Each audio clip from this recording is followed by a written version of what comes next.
5 de septiembre, mes de la Biblia, quinta catequesis. Hoy trataremos del sentido de la Escritura. Dentro del desarrollo del tema la interpretación de la Sagrada Escritura, introduce el catecismo un tema muy clásico, muy tradicional y muy importante. Según una antigua tradición, se pueden distinguir dos sentidos de la Escritura, el sentido literal y el sentido espiritual.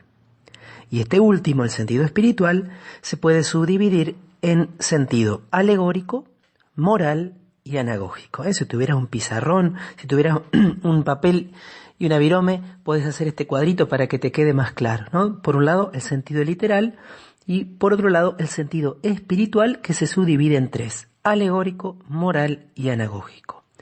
La concordancia profunda de los cuatro sentidos asegura toda su riqueza a la lectura viva de la Escritura en la Iglesia. Por lo tanto, los cuatro, si bien se pueden distinguir, nunca se tienen que dividir, mucho menos oponer o contraponer, porque es una misma Escritura que en su riqueza tan impresionante es capaz de arrojar luz sobre distintos aspectos de nuestra vida cristiana. El sentido literal, dice el catecismo, es el sentido significado por las palabras de la Escritura y descubierto por la exégesis que sigue las reglas de la justa interpretación. Es el sentido originario. Y por eso todos los sentidos de la Escritura se fundan sobre el sentido literal. Es erróneo extraer un sentido espiritual que sea contrario al sentido literal. Esto se aplica tanto a los textos más bien doctrinales, como pueden ser algunos discursos de Jesús en el Evangelio de Juan, o como pueden ser textos de las cartas de Pablo, o también textos de los profetas del Antiguo Testamento, y también a los relatos. Sentido literal que se obtiene aplicando las reglas de la justa interpretación, es decir, teniendo en cuenta la intención del autor humano y teniendo en cuenta los otros tres criterios de interpretación que tienen que ver con la autoría divina de los libros.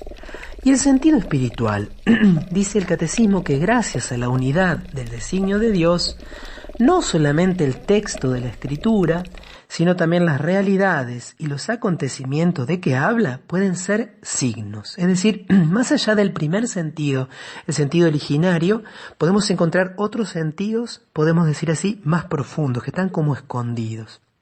El primero es el sentido alegórico.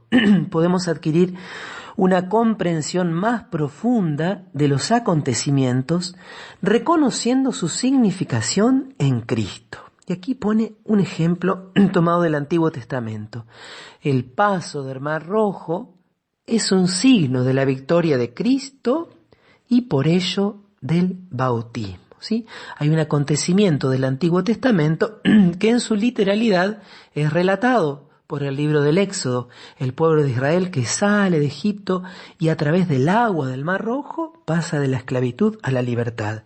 Bueno, la misma Escritura nos hace ver a Jesús como el nuevo Moisés y ese agua que nos hace pasar de la esclavitud a la libertad, un símbolo del bautismo. También, por ejemplo, en una de las cartas de Pedro, se nos dice que el diluvio era prefiguración, era signo también del bautismo. Nuevamente el símbolo del agua. Por eso dice las realidades pueden ser signos de otra cosa. En este caso, del misterio de Cristo. Tenemos aquí también, en segundo sentido, dentro del sentido espiritual, el sentido moral. Los acontecimientos narrados en la Escritura pueden conducirnos a un obrar justo. Fueron escritos para nuestra instrucción. Pensemos, por ejemplo, en la parábola del buen samaritano. El relato de Jesús es un relato muy conocido por todos. ¿Y cuál es el sentido alegórico? El sentido alegórico que nosotros encontramos en la parábola del buen samaritano es que Jesús es el buen samaritano, el hombre que está medio muerto, mal herido, es Adán, es la humanidad entera, y después de el sacerdote y el levita, es decir, del Antiguo Testamento, que no eran capaces de hacerse cargo de este hombre herido, de redimir, de salvar a la humanidad, llega Cristo y Él sí los pone sobre su montura, es decir, nos hace partícipes de su divinidad y nos devuelve la salud con aceite y vino, que son símbolos de los sacramentos. Bueno, muy brevemente allí una interpretación o el sentido alegórico de la parábola del buen samaritano tal como la entendieron los padres de la Iglesia. Pero esa parábola también tiene un sentido moral. ¿Por qué? Porque cuando Jesús le pregunta al final al doctor de la ley, ¿quién se comportó como prójimo? Le dice, el que tuvo compasión de él. Ve tú y haz lo mismo. Entonces cuando nosotros leemos ese pasaje de la Escritura, que tiene un sentido literal, que es poder comprender toda la descripción, lo que significaba ese camino que va de Jerusalén a Jericó, las diferencias que había entre los samaritanos y los judíos, lo que tenían que hacer los levitas, los sacerdotes, por qué no se podían acercar a un hombre malherido, porque iban a quedar impuros, ese sería el sentido literal. Aquí el sentido moral nos indica que vos y yo también tenemos que compadecernos de aquel que está malherido, tenemos que acercarnos, tenemos que hacernos prójimo de aquel que sufre. Y por último, el sentido anagógico. Podemos ver realidades y acontecimientos en su significación eterna, que nos conduce, de allí viene la palabra anagógico, en griego anagogés, conducir hacia la palabra, entonces nos conduce hacia nuestra patria, en significado nos conduce hacia el cielo.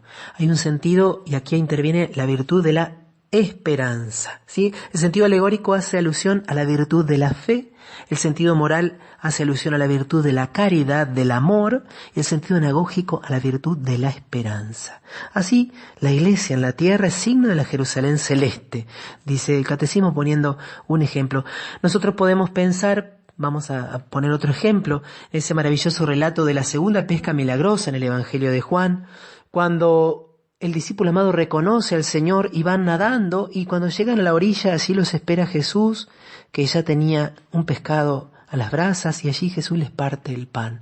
Ese amanecer donde Jesús alimenta a sus discípulos cansados después de una noche de trabajo, es símbolo del cielo, es esa otra orilla de la eternidad hacia la cual nosotros vamos y en la cual nos espera Cristo. Eso sería sentido anagógico. Dentro del sentido espiritual, este sentido que nos invita a pensar en el cielo, en la eternidad. Esto ha sido resumido en un dístico medieval como una especie de verso que en latín suena así: litera gesta docet quid credas allegoria, moralis quid agas quotendas anagogia. La letra, o sea el sentido literal, enseña los hechos. La alegoría, lo que has de creer, que aparece la fe. El sentido moral, lo que has de hacer, la caridad, que se hace obras. La anagogía, a donde has de tender, es decir, la esperanza. Por último, dice el Catecismo, cerrando este capítulo de la interpretación, a los exégetas toca aplicar estas normas en su trabajo para ir penetrando y exponiendo el sentido de la Sagrada Escritura, de modo que mediante un cuidadoso estudio pueda madurar el juicio de la Iglesia. Todo lo dicho sobre la interpretación de la Escritura queda sometido al juicio definitivo de la Iglesia, que recibió de Dios el encargo y el oficio de conservar e interpretar la palabra de Dios. Por eso, querido amigo, yo te invito a que tengas mucho cuidado con ciertos autores, ciertos exégetas, ciertos biblistas, que muchas veces son personas muy doctas, muy eruditas, que han hecho doctorados y que tienen muchos libros escritos, pero que dan respuestas y sugieren interpretaciones contrarias a la tradición y al magisterio de la Iglesia. Eso, como vimos en las catequesis anteriores, es un error, porque la Escritura fue confiada a la Iglesia, porque solamente en la Iglesia se la puede interpretar correctamente. Estos biblistas, a veces con gran aparato argumental, sacan conclusiones contrarias en orden a la vida moral, en orden a la fe, en orden a la necesidad de las buenas obras para salvarse, y allí entonces estamos en riesgo de perdernos del centro. Obedecer a la Iglesia, recibir la enseñanza del magisterio de la Iglesia es absolutamente esencial.